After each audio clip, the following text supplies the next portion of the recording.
પરંપરાને ખરાબ લગાડવા અને ખરાબ દેખાડવા માટેની જે કોશિશો થતી આવે છે. તો હમણાં જે પઠાણ ફિલ્મ આવે છે શાહરૂખનું, એના એક ગીતનું જે રિલીઝ થયું છે, એમાં ઓલી દીપિકાએ ભગુ કંઈક પહેર્યું છે ને એવું બધું છે. એટલે ખાસ મારે કહેવાનું એટલું છે, આવલે કહે ને પેલા આપણા ભાણામાં માખી ઉડાડાય, એટલે ગુજરાતીઓને બધાને કહું છું, ગુજરાતમાં એ ફિલ્મ રિલીઝ ન જ થવા દેવું જોઈએ આપણે.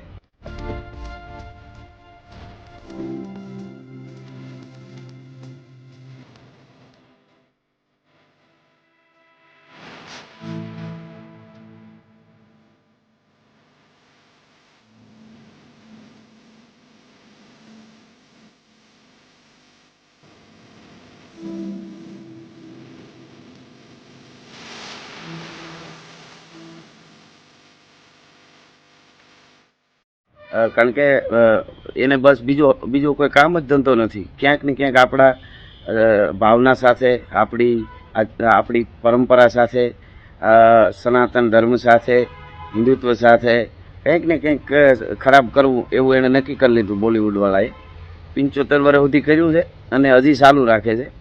તો એને આ બધા છે ને, આ ગીત કે આ ફિલ્મ ગુજરાતીઓ બધાય તૈયાર થઈ જાય, બધા સંગઠન મિત્રો, પછી કરણી સેનાના મારા ભાઈઓ, મહાકાલ સેના હોય, શિવસેના હોય, બજરંગ દળ હોય, કે જેટલા આપણા બધા બીજા બધાય સંગઠનો આધ્યાત્મિકતા સાથે જોડાયેલા બધા મિત્રો, સાધુ સંતો ભગવા પહેરાવી અને અશ્લીલ ડાન્સ કરી અને આપણી પરંપરાના ઉપર આવું જે કરતા આવે છે, તો હવે આપણે આ બિલકુલ સહન કરવાનું નથી. 75 વર્ષ સુધી બોલિવૂડે આ કર્યું છે, તો એ ફિલ્મ બિલકુલ રિલીઝ નહીં થાય. સેન્સર બોર્ડવાળાને પણ આપણે કહીએ કે જરીક બધું જોઈ અને એના ઉપર સાઇન કરો તો વધારે સારું. હાથે કરી અને શાંતિ ડોળવાના ધંધા ના કરો.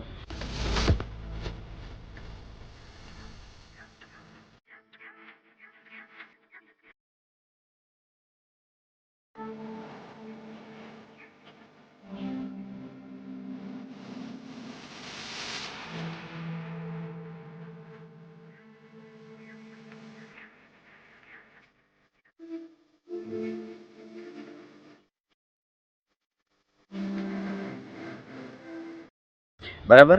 તો આ ફિલ્મ ભારતમાં રિલીઝ નથી થવા દેવાની જરૂર, પણ ક્યાંય ન થવું જોઈએ. પણ આપણે ઘરેથી શરૂઆત કરીએ, એટલે ગુજરાતનું ખાલી કહું છું, બાકી આખા ભારતમાં આ તૈયારી રાખવાની છે.